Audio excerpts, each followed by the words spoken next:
je vous salue au nom de Jésus.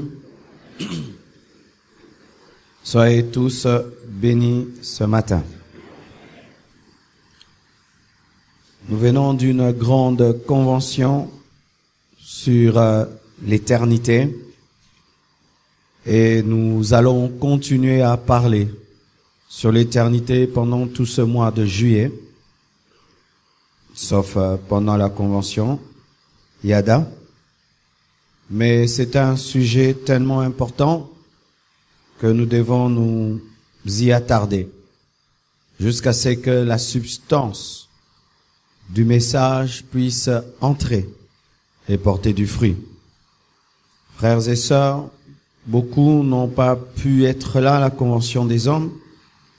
Tellement de choses ont été enseignées, et pas seulement aux hommes, à l'humain.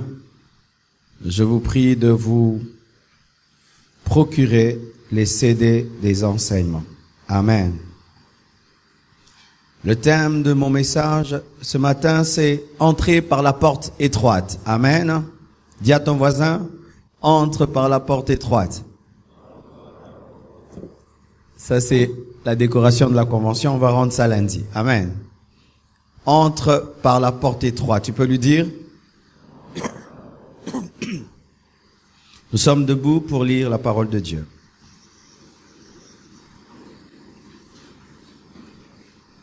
Excusez, ma voix est un peu enrouée par la grippe et ça ne va pas nous empêcher de prêcher. Matthieu 16, versets 24 à 26.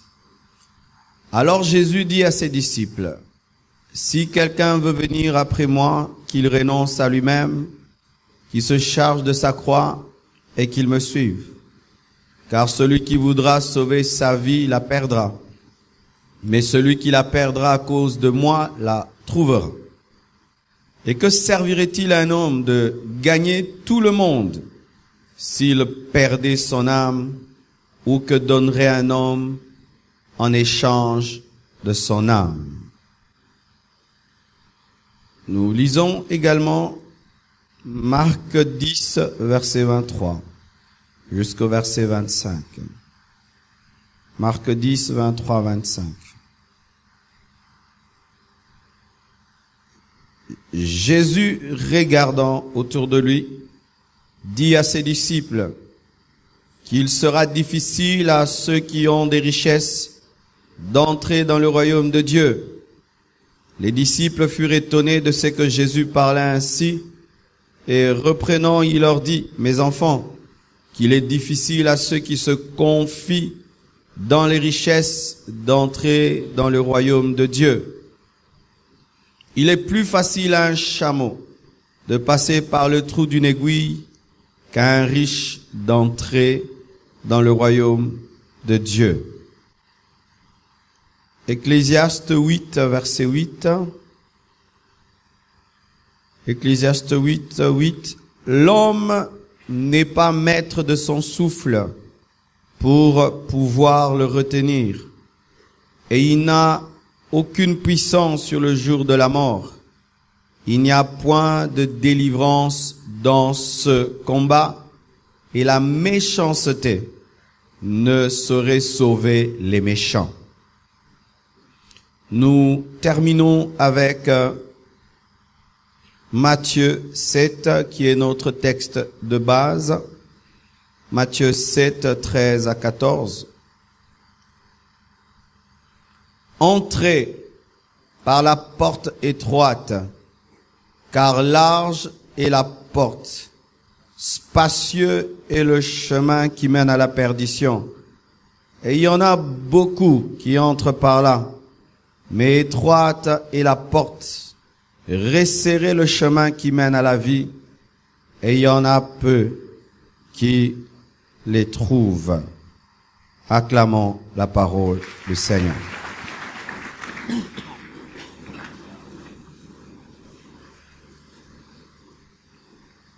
Entrez par la porte étroite.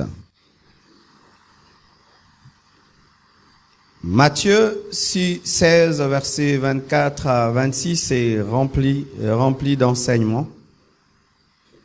Jésus-Christ enseigne à ceux qui veulent être ses disciples comment ils peuvent le devenir. Parce qu'on ne devient pas disciple de quelqu'un selon ses principes, mais on devient disciple de quelqu'un selon ses principes. C'est au maître de donner les principes pour que les disciples le suivent. Ce n'est pas au disciple de choisir les principes qu'il va appliquer pour suivre le maître. Une chose qui nous arrive des fois, nous voulons suivre Jésus à notre manière. Nous voulons une Bible à notre manière. Je crois que s'il était permis à chaque homme d'écrire une Bible, il y aurait beaucoup de versets qui disparaîtraient de cette Bible que nous avons parce que l'homme n'aime pas suivre les principes de l'autre. Mais Jésus dit à ses disciples, si quelqu'un veut venir après moi, veut venir. Et je crois que si quelqu'un, ce matin, avec ce froid, a quitté sa chambre, son lit douillet, pour venir dimanche, je crois qu'il y a ce désir de suivre Jésus. Je crois que c'est ce qui t'a amené. Tu veux suivre Jésus. Et voici les conditions pour suivre Jésus.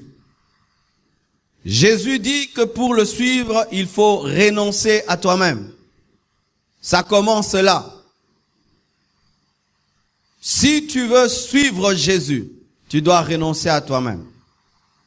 Renoncer à toi-même, ce n'est pas devenir sale, désordonné, tu t'habilles plus bien, tu ne te nourris plus. Non.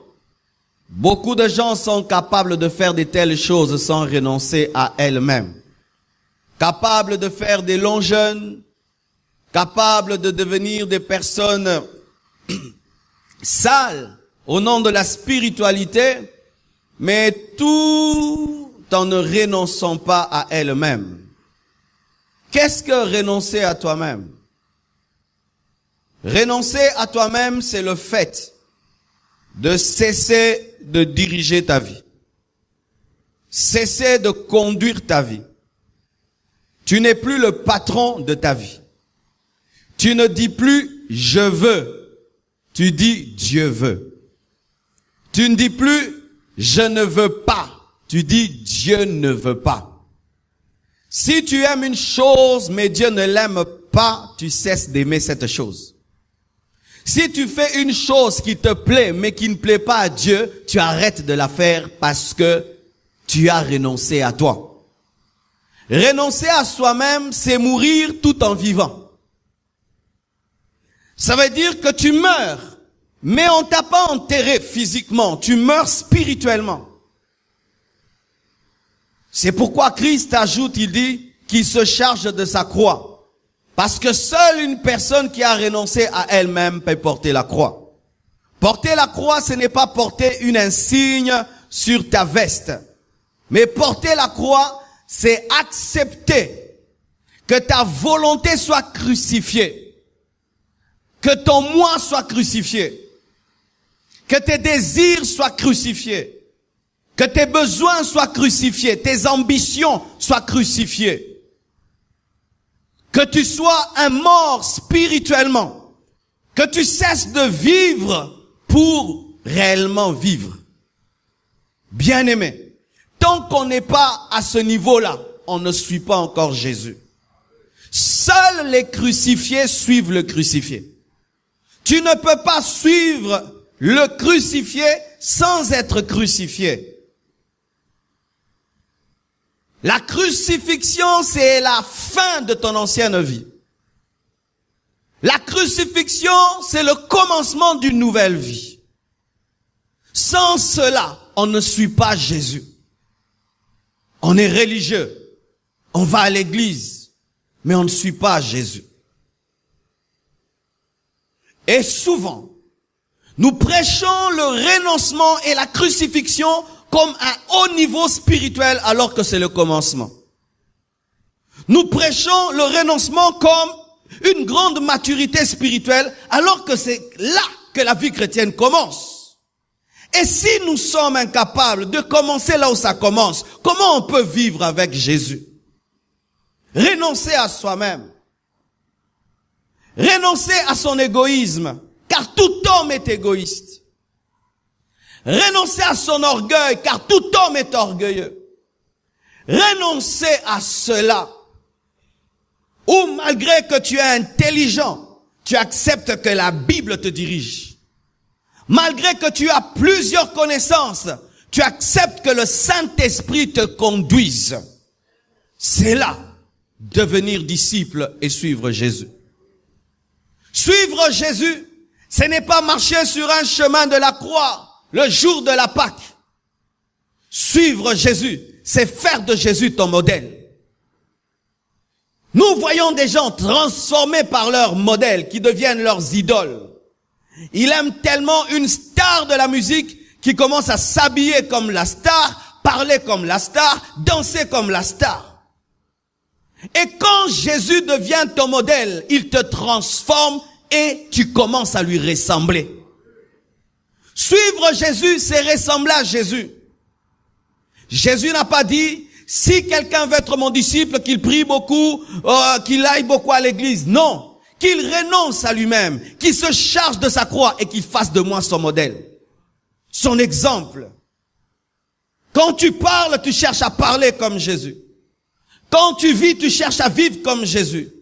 Avant que tu ne fasses quoi que ce soit, tu te poses la question, si Jésus était à ma place, qu'est-ce qu'il allait faire et qu'est-ce qu'il allait dire? Si Jésus était à ma place, qu'est-ce qu'il allait faire et qu'est-ce qu'il allait dire? C'est alors que tu as commencé à devenir disciple de Jésus. Et Jésus, sachant que l'homme ne vit que pour lutter contre la mort, nous bâtissons des maisons pour nous protéger contre le froid. Nous travaillons pour trouver la nourriture. Et pourquoi? Pour ne pas mourir. La plupart des efforts de l'homme sont concentrés sur la survie. Ne pas mourir, ne pas mourir, ne pas mourir. Déjà, un petit enfant cherche à ne pas mourir. Mais Jésus maintenant vient et il dit quelque chose de contradictoire par rapport à la philosophie de l'homme. Il dit, celui qui voudra sauver sa vie la perdra. C'est-à-dire quoi? Ne cherchez pas à sauver vos vies. Et si vous mourrez, vous vivrez. La vie dans les choses de Dieu commence quand on meurt. Et quand on refuse de mourir, on est mort. C'est qui perd, gagne. Quand Dieu t'appelle au brisement, à la mort à toi-même, il ne t'appelle pas en soi à la mort, il t'appelle à la vie. Mais quand tu refuses le brisement et le renoncement, alors tu as renoncé à la vie.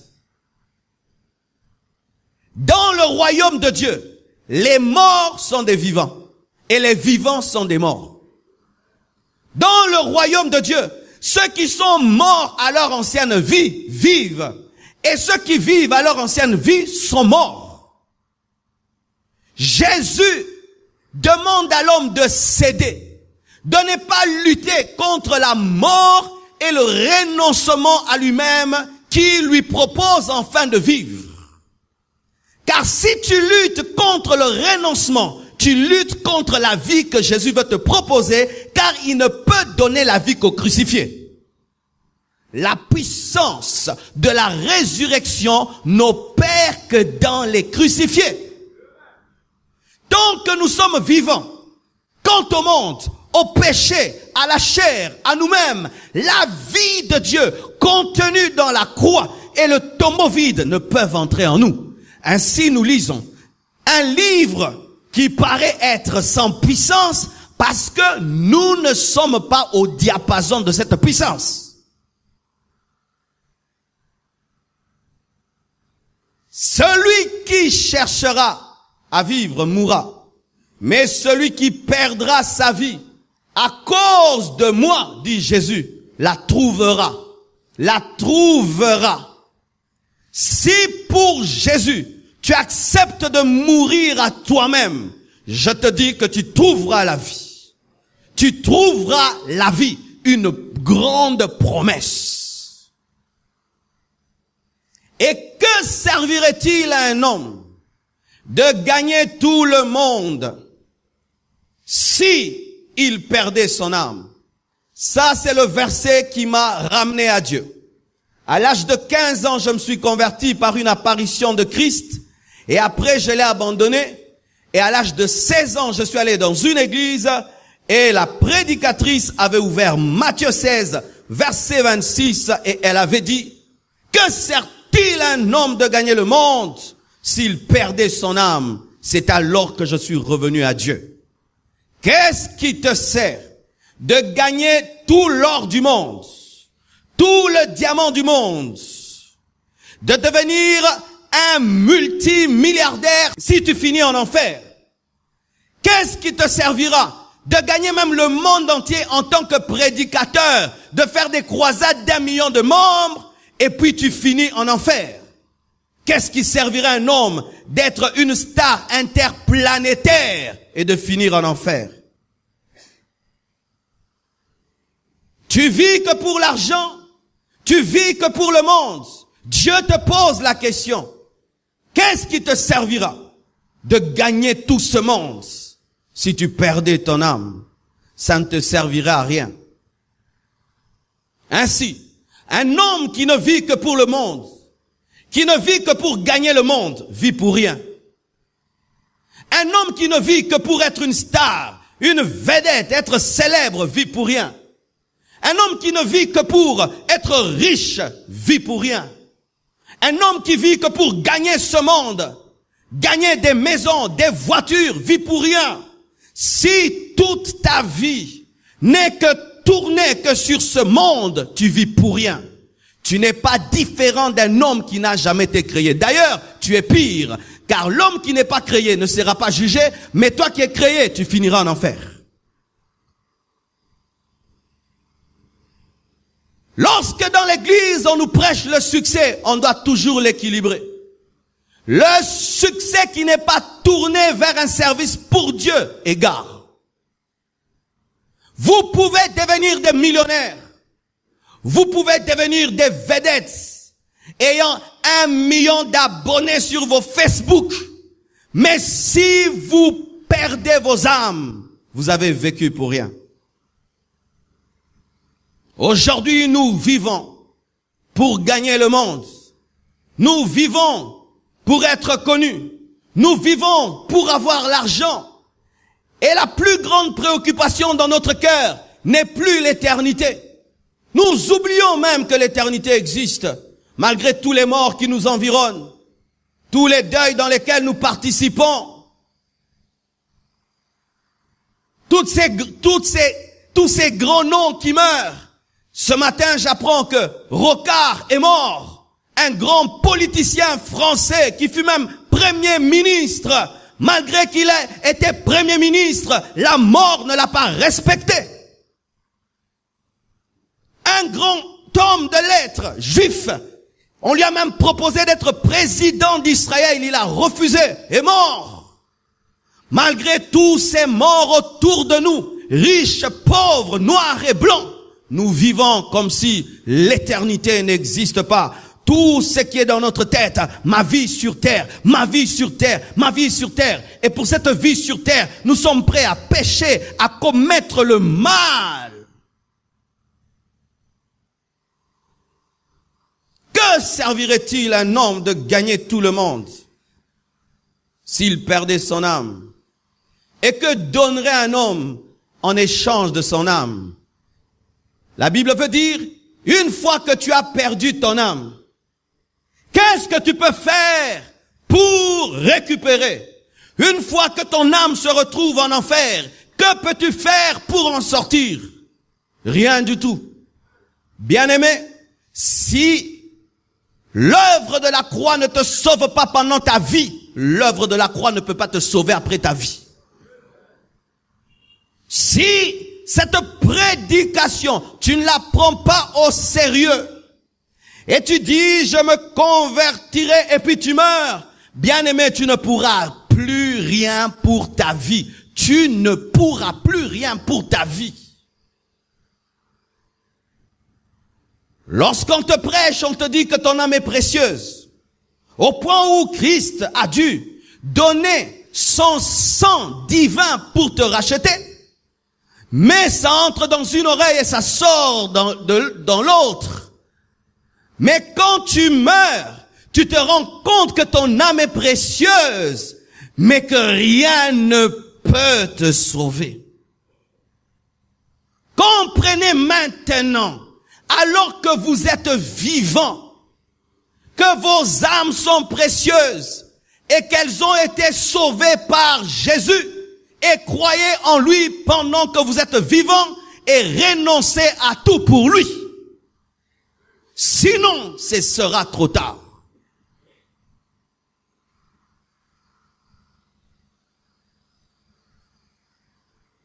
Et une parole forte au sujet de l'éternité. Jésus-Christ voit un jeune homme riche qui vient auprès de lui, rempli de la connaissance de la parole de Dieu. Et Jésus lui dit, vends tous tes biens et donne-les aux pauvres et suis-moi. Il a Jésus, le créateur de l'or, du diamant, de toutes choses. Il lui dit, abandonne tes petits biens, donne-les aux pauvres et suis-moi, le créateur. La Bible nous dit que ce jeune homme est rentré triste parce qu'il avait beaucoup de biens. C'est alors que Jésus-Christ dit,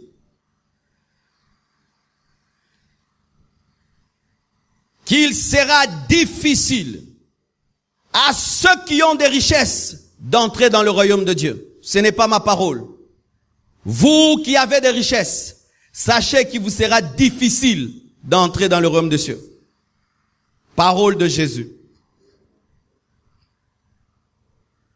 Pourquoi? Les hommes qui ont des richesses auront du mal à entrer. Jésus ne dit pas il est impossible, il dit il est difficile. Ça veut dire que pour l'homme, lorsque l'homme acquiert des richesses, un problème s'installe en lui, il commence à se confier dans les richesses. C'est pourquoi Jésus ajoute et il précise, il dit qu'il est difficile à ceux qui se confient dans les richesses d'entrer dans le royaume des cieux. C'est pourquoi Paul dit, soyez comme ne possédant pas. Même si vous achetez, soyez comme ne possédant pas. Tu es riche comme si tu n'es pas riche. Tu as de l'argent comme si tu n'en as pas. Tu ne places pas ta vie dans l'argent, ni ton bonheur dans ton argent. Au point où on peut te voler ton argent, tu as la paix. Pas ces riches qui se suicident parce qu'on lui a volé l'argent. Ces riches qui se suicident parce que son train de vie a baissé. C'est pourquoi il s'est suicidé, parce qu'il ne peut pas supporter de vivre dans la pauvreté. C'est pourquoi cette quête de la richesse qui est prêchée à l'église doit être bien enseignée, car elle peut perdre les âmes. Je vous assure, ce n'est pas tout le monde qui a le cœur pour être un milliardaire. Ce n'est pas tout le monde qui a le cœur d'être un millionnaire. Certaines personnes ne doivent avoir que ce qui leur suffit. Jésus le dit. Pourquoi? Les richesses peuvent encombrer ta spiritualité. C'est pourquoi, lorsque vous demandez les richesses, demandez, Dieu, donne-moi la richesse que je peux supporter. Oui, donne-moi la richesse que je peux supporter. Pas une richesse qui peut m'empêcher d'entrer au ciel, car beaucoup de riches n'entreront pas. La plupart des disciples de Jésus étaient des pauvres. Pourquoi? Le pauvre est capable d'abandonner rien pour te suivre. Mais le riche va réfléchir. Ce matin, dans les églises, il y a combien de milliardaires? Combien de milliardaires ce matin dans les églises? Dans le monde entier même, je peux dire, même aux États-Unis, où il y a des milliardaires, combien de milliardaires vont prier Dieu? Ils sont plus dans l'occultisme, plus dans la magie, plus dans ceci, dans cela, dans les joies de ce monde. Pourquoi? Ils sont devenus Dieu pour eux-mêmes. Il veut une maison, il achète. Il veut une voiture, il a. Il veut ceci, il a. Il veut un immeuble, il a. Il veut un quartier, il a. Il veut un avion, il a. Il veut même déclencher une guerre dans un pays. Déclenche une guerre dans un pays. Il peut même décider qu'un président soit nommé ou pas nommé. Il est puissant. Et tu vas dire que Dieu existe. Quel Dieu? Je suis Dieu. Je fais ce que je veux. C'est pas que Jésus est contre la richesse. Il est contre les riches qui se confient dans leur richesse. Si tu as la capacité d'être riche sans te confier dans tes richesses, alors tu es un riche spécial. Toi, que Dieu t'enrichisse davantage et que tu soutiennes son œuvre.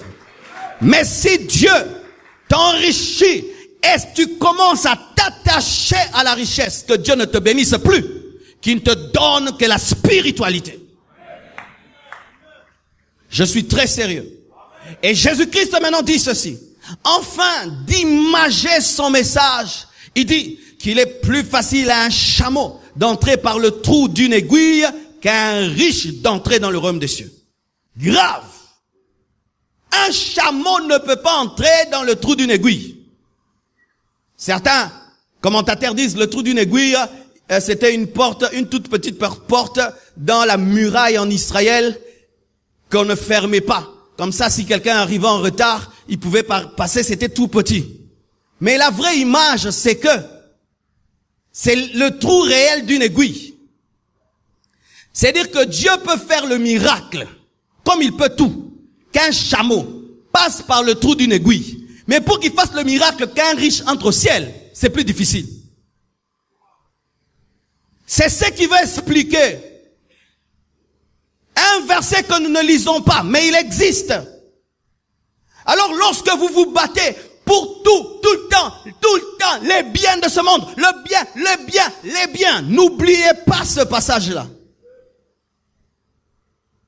Comme j'ai prêché vendredi, lorsqu'un jeune garçon est à l'université, il est très spirituel. Mais plus il commence à monter, il a un travail, il a des responsabilités, devient grand. Ce même jeune homme devient charnel. Pourquoi les gens, plus ils montent dans les responsabilités sociales, ne deviennent pas spirituels? Parce que l'homme a une tendance à s'attacher aux choses qu'il a, au lieu de s'attacher à Dieu qui a donné.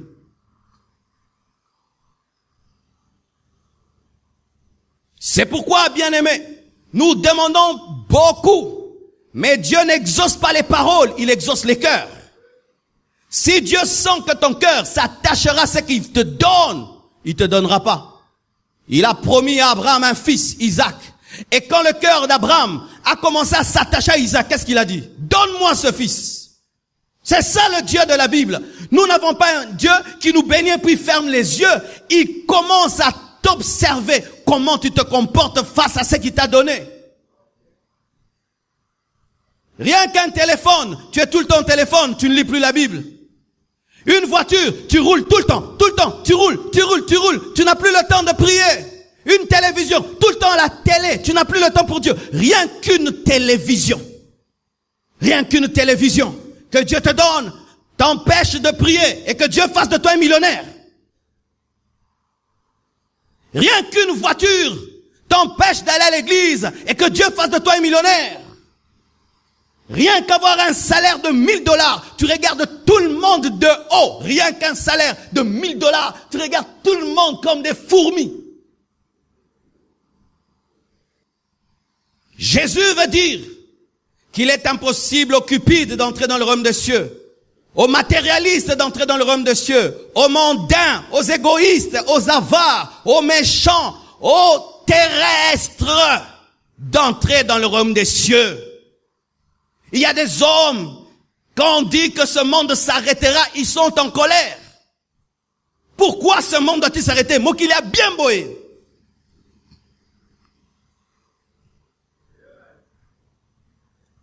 Attaché au monde, à cette vie. Moi je trouve cette vie très monotone. On dort, on se réveille. On dort, on fait toujours les mêmes choses.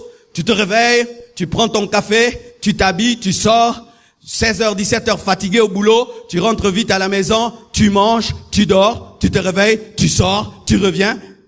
J'ai des perroquets à la maison. Ils ont presque la même vie qu'un homme. Tous les matins, ils parlent, ils mangent, ils parlent, ils tournent, et puis on les couvre, et puis on enlève le matin. Ils parlent, ils tournent, ils mangent, ils dorment, on enlève, ils parlent. Et la vie de l'homme, c'est pareil. Quand tu rentres à la maison, tu fais quoi? Tu enlèves les habits, n'est-ce pas? Tu enlèves les chaussures et tout, tu te détends. C'est ça qu'on fait toujours. Et après, il faut manger. Après avoir mangé, la nourriture te fatigue, il faut dormir. Il y a des, il faut. La vie, la même. Mais kangami. La vie. Lorsqu'un homme devient spirituel, il soupire à autre chose que ça. Bien aimé, lorsque je regarde la monotonie de l'homme, je me rends compte qu'il y a une meilleure vie. Ça doit être la vie au brillant. Parce que si c'est ça, la plénitude de ce que Dieu peut réserver à l'homme, alors Dieu n'est pas parfait. Je vous dis ça, c'est rien du tout. Ça, c'est une vie que Dieu te donne afin de te donner la soif de l'autre vie. Mais si pour toi c'est ça la vie, qui s'attache à ça la vie? Ce sont ceux qui sont dans les boîtes de nuit. Eux, ils aiment bien cette vie. Parce qu'ils ont créé leur paradis sur terre. Mais tu peux créer ton paradis sur terre, le tsunami peut tout détruire. Les gens qui ont été tués par le tsunami étaient allés en vacances dans un endroit paradisiaque qui est devenu l'enfer. Mais au ciel, le ciel reste le ciel, il ne devient jamais l'enfer. Dieu a mis tellement d'imperfections dans cette vie présente pour que nous puissions soupirer à l'autre vie. Mais si malgré les imperfections de cette vie présente, tu n'aimes que cette vie, tu es terrestre, tu auras du mal à entrer dans le royaume. Alléluia. Et je précise et je répète que Jésus n'est pas contre la richesse. Il est contre ceux qui s'y attachent, et beaucoup s'y attachent.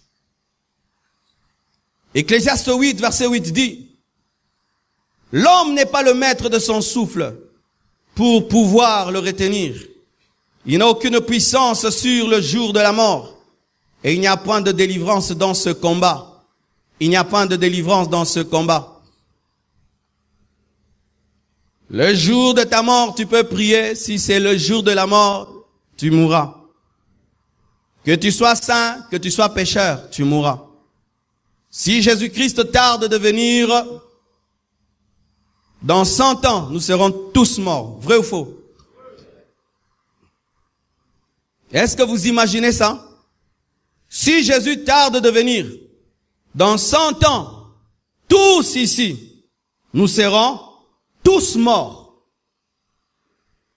Que tu le veuilles ou pas, que ça t'énerve ou pas, que tu coupes la prédication, tu fuis pour ne pas entendre. Ça arrivera. Même le prophète ne peut esquiver sa mort. Même Jésus n'a pas esquivé sa mort. Jésus n'a pas esquivé sa mort. Les apôtres n'ont pas esquivé leur mort. Et ta mort arrive aussi.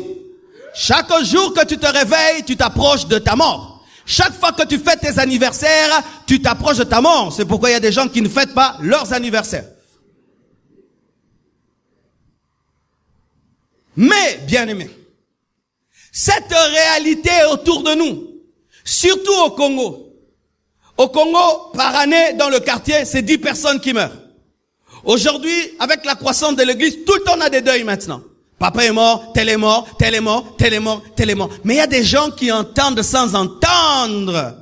Quand tu entends cela, c'est dire, ce sont des humains comme toi.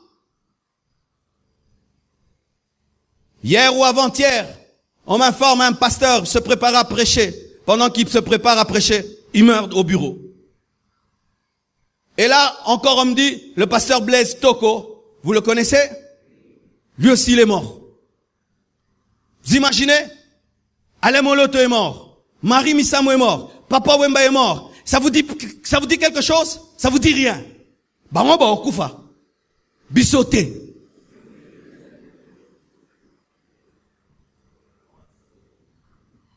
C'est pourquoi je suis étonné. quand je vais dans les deuils au Congo, les gens ne méditent pas. Je ne comprends plus rien. Je suis découragé dans les deuils. C'est du folklore, alors que le deuil, c'est un lieu où on médite. Les gens font tout pour oublier le mort. Vous allez remarquer dans les deuils au Congo, on fait tout pour oublier qui est la mort. Les gens dansent, ils dansent, cotisation, gerbe de fleurs, ceci, cela. Mais on oublie une réalité. Cet homme était comme nous, il est parti, il faut changer. Non, on refuse. Les gens ne pleurent plus. Les gens pensent maintenant comment ils vont repeindre la maison, comment ils vont montrer que leur famille est une grande famille. On oublie de méditer alors que la Bible dit vaut mieux aller dans une maison de fête, de deuil que dans une maison de fête. Mais aujourd'hui, allez dans les maisons de fêtes. Parce que les deuils sont devenus des fêtes. Et avec ce commerce autour des deuils, où il y a 10 deuils dans un même endroit. 10 deuils dans un même endroit. 10 prédications au même moment. Chacun s'occupe de sa famille. Mais sachez, bien-aimés, que vous le vouliez ou pas, il y a une porte qui s'ouvrira un jour dans votre vie, qu'on appelle la mort. Vous devez passer de l'autre côté. Que tu sois riche, que tu sois pauvre, que tu sois païen, que tu sois chrétien, que tu sois homme, femme, même si tu esquives cela, si Jésus tarde, tous, nous passerons par là. Tout le monde qui voudra sortir de ce lieu doit sortir par là, n'est-ce pas?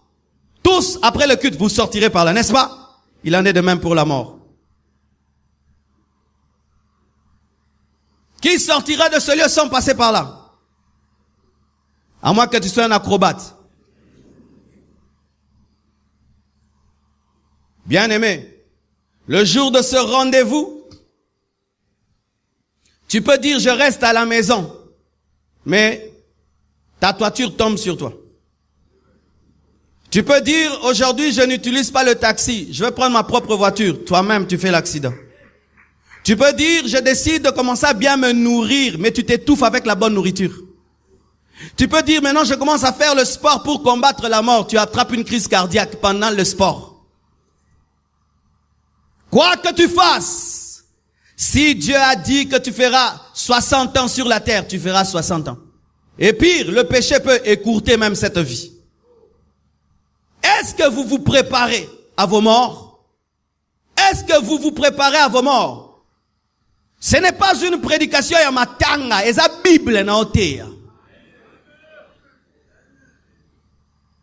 Un homme qui se prépare n'a pas le temps de demeurer dans le péché. Un homme qui se prépare n'a pas le temps d'avoir des rancunes. Je te pardonne vite. Na limbisi yo ato sengite. Na limbisi. Na limbisi ato sengite. Limbisama. Je n'ai pas besoin d'un prophète pour me dire sanctifie-toi. Je sais que ça peut tomber sur moi n'importe quel moment. Je ne peux pas demeurer dans un péché.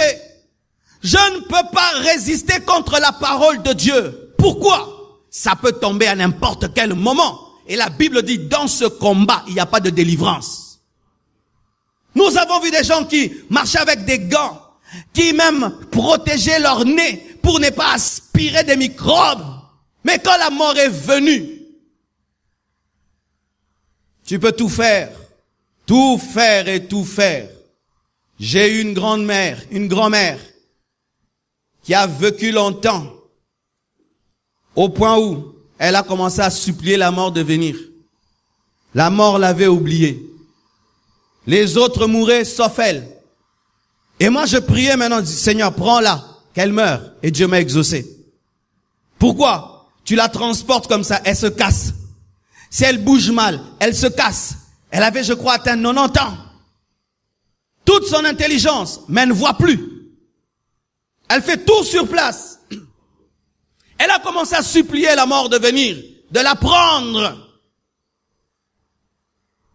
Mais si elle était milliardaire, si elle était millionnaire, qu'est-ce que son argent pouvait faire? Vous haïssez les gens pour les biens de ce monde. Vous tuez les gens pour les biens de ce monde. Vous détruisez les gens pour les biens de ce monde. Vous touchez au fétiche, à l'occultisme pour le bien de ce monde.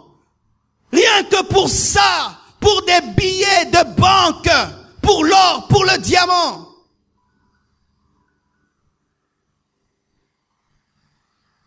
Et il y a un passage bizarre, ce verset est terrible.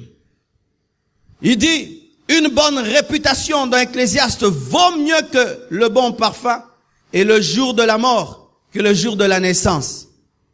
L'Ecclésiaste dit que le jour de la mort est plus important que le jour de la naissance. Le jour de la mort, c'est le jour où tu rends le bilan. Et la Bible dit, la fin d'une chose vaut mieux que son commencement. Et la fin, c'est quoi? C'est la mort. Entre ta naissance et ta mort, ce qui est important pour Dieu, c'est ta mort. Parce qu'un homme qui meurt en Christ est un victorieux. Il a eu l'occasion d'être tenté et d'abandonner, il n'a pas abandonné. C'est pourquoi quand un homme qui a craint Dieu meurt, il faut chanter les louanges de Dieu. Parce que le monde, le diable ne l'a pas eu. Combien de gens commencent et puis ils abandonnent Dieu? Ils abandonnent Dieu et puis ils meurent des païens. Mais un homme qui jusqu'à la fin meurt et il dit comme Jésus, entre tes mains j'abandonne mon esprit, c'est une victoire. Nous préparons la layette des bébés. Nous préparons la layette des bébés. Ce serait une fille, des habits roses, des roses, un garçon bleu. Mais est-ce que nous préparons le jour de la mort qui est plus important que le jour de la naissance? Le pasteur Louis Imba nous a dit qu'il est allé aux États-Unis visiter là où habite Billy Graham. Et le monsieur n'est pas encore mort. On a enterré déjà sa femme. Et à côté, on a déjà mis son tombeau, mais il est vivant. Lui-même a préparé à côté du tombeau de sa femme, sa tombe est là. Il attend, calmement. Niveau. Oh kindokite. Oh beng esprit des morts. Bisoto ki mek esprit des morts, mais ne koufa akaga. Il a prêché l'évangile dans le monde, sauvé des âmes. Il est vieux, il marche courbé comme tout. Et il sait que bientôt il va partir. Parce qu'il vieillit, il sait, il connaît la parole. Et il a déjà préparé sa tombe. Un autre a fait de même. Sachant qu'il allait mourir, lui-même il a pris ses biens, il a offert aux gens. Frère, si être chrétien, c'est trembler devant la mort, on n'est pas chrétien. Parce qu'être chrétien, c'est vaincre la mort. Si un message sur la mort effraie les chrétiens, il faut recommencer les églises. Ce ne sont pas des églises. Les messages sur le paradis, chez les musulmans, ils disent Allahu Akbar. Vrai ou faux? Tu prêches le paradis chez les musulmans. Oh, les jeunes sont contents. Mais tu prêches le paradis à l'église. Regardez comment vous êtes. J'ai reçu Jésus. Christ vit en moi. Mon nom est inscrit dans le livre de vie. Alors, va là où ton nom est inscrit. Non, non. Est-ce que réellement nous sommes des chrétiens? Lorsque vous pensez à vos morts, qu'est-ce que vous sentez? La peur. La peur. L'incertitude. L'incertitude. Un chrétien n'a pas d'incertitude quant à sa mort. Il sait où il va. Le Saint-Esprit dans son esprit lui dit que tu finiras dans un bon endroit. Même si je n'ai pas de vision, je sais. C'est pourquoi les hommes spirituels des fois traversent des moments où ils désirent mourir. Parce que tellement qu'ils sont spirituels, il n'y a plus de différence entre l'au-delà et le présent.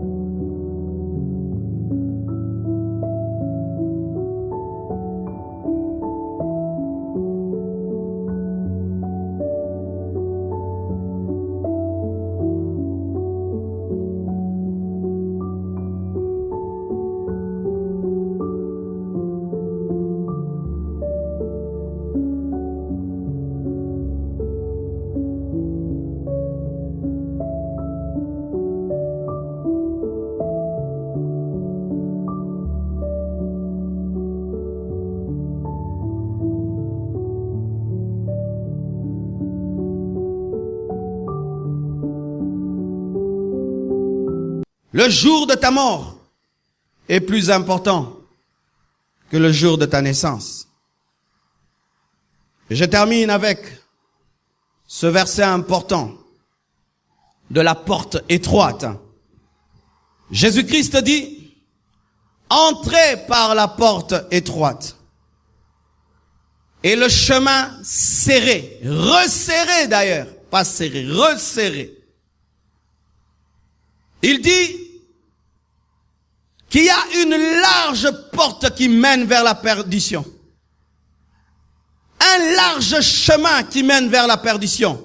Et plusieurs l'empruntent.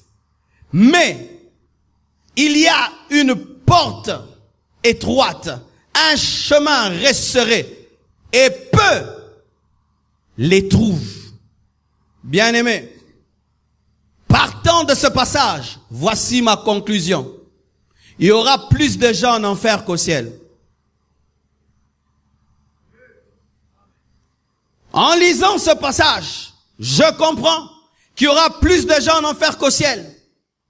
Parce que si le chemin qui mène au ciel est restreint, le chemin est étroit, la porte plutôt étroite, le chemin resserré et peu trouvent.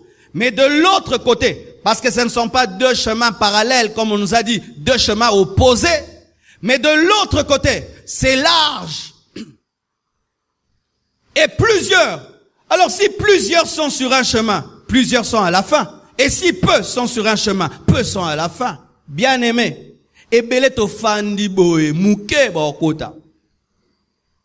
C'est pourquoi l'église, ne tombez jamais dans des mouvements.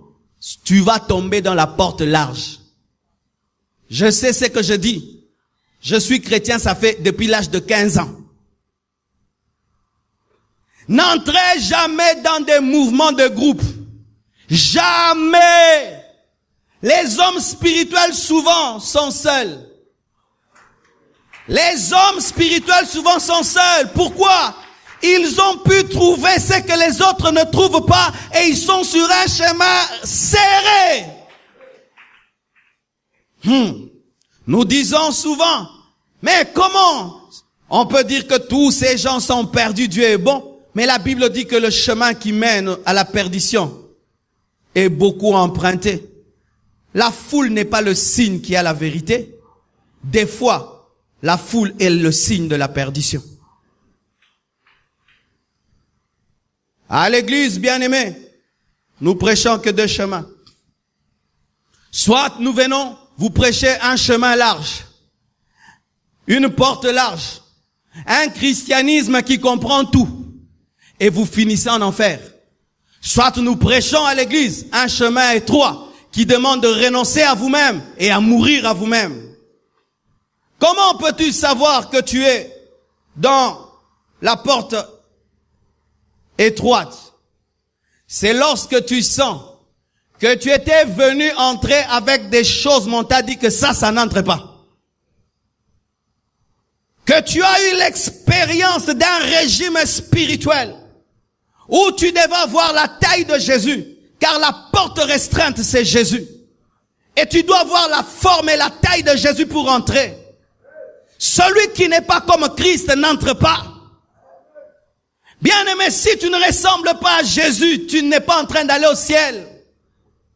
Même si tu vas à l'église, il est la porte et il est lui-même le chemin.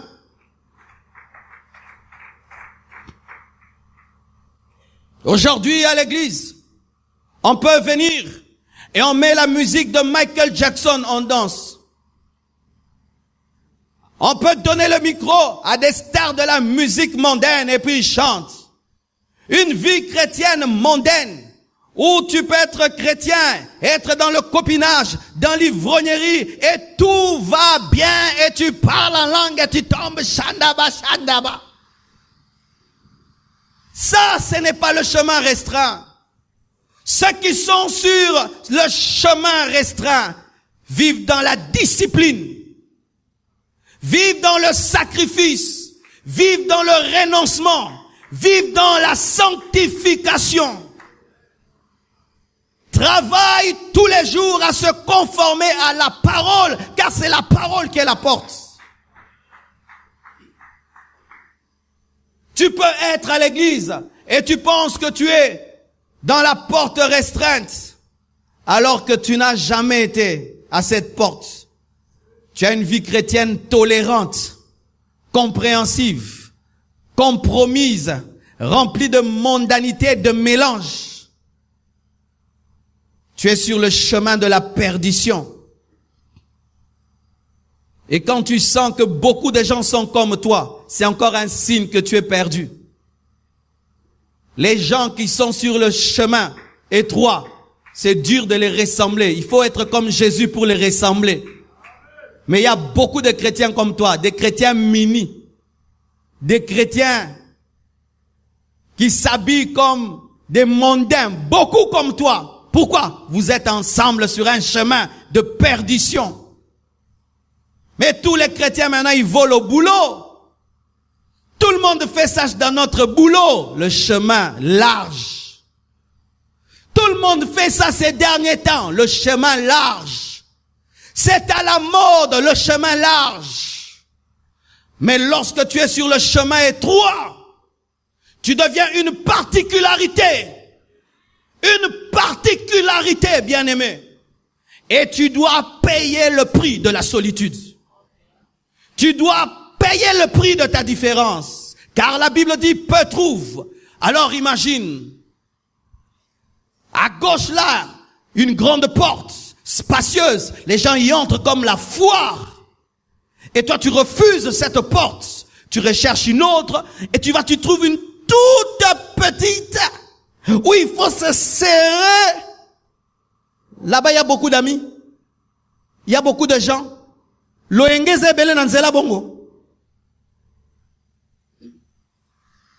chemin petit comme ça, où tu entres, il y a le temps d'être distrait. Il y a le temps d'être dans des groupuscules. Il n'y a pas le temps.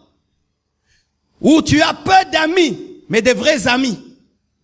Des hommes spirituels qui sont passés par la crucifixion comme toi, au renoncement comme toi.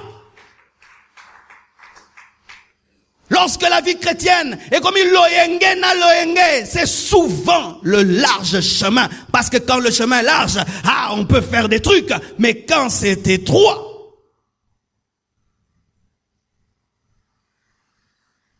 sachez, lorsque la porte est large et le chemin est large, on entre et puis on sort, on s'amuse à entrer, sortir. Mais quand c'est étroit, une fois que tu as fait 2 kilomètres, tu refuses de recommencer à zéro. Tant on s'habille pengwa. Je me pose la question si tu connais le chemin étroit. Les hommes qui sont sur le chemin serrés ont du mal à rentrer en arrière parce qu'ils connaissent le prix qu'ils ont payé pour être jusque-là. Que là, moi, j'abandonne Dieu. Que je recommence à zéro. Na pengwa, na mbuloyo. Même dans le rêve, ça ne peut pas m'arriver. Parce que quand tu es dans un chemin étroit, et à un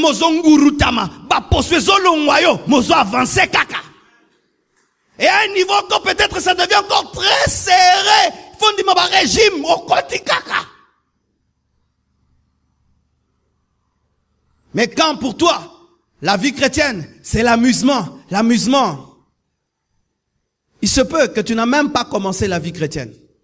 Tu dois recommencer. Aujourd'hui, tu as la grâce d'écouter un message pareil alors que tu es vivant. Car si tu meurs, frère, si tu meurs, tu ne pourras rien pour sauver ton âme. Profitez maintenant d'être des sauvés maintenant, aujourd'hui, pas demain, car vous n'avez aucun pouvoir sur le jour de votre mort. Christ est le chemin et Christ est la porte. Tu le veux, tu crois en lui et tu décides de le suivre, je t'assure, tu verras le royaume de Dieu, car c'est le chemin qui ne rate jamais. Que Dieu vous bénisse abondamment.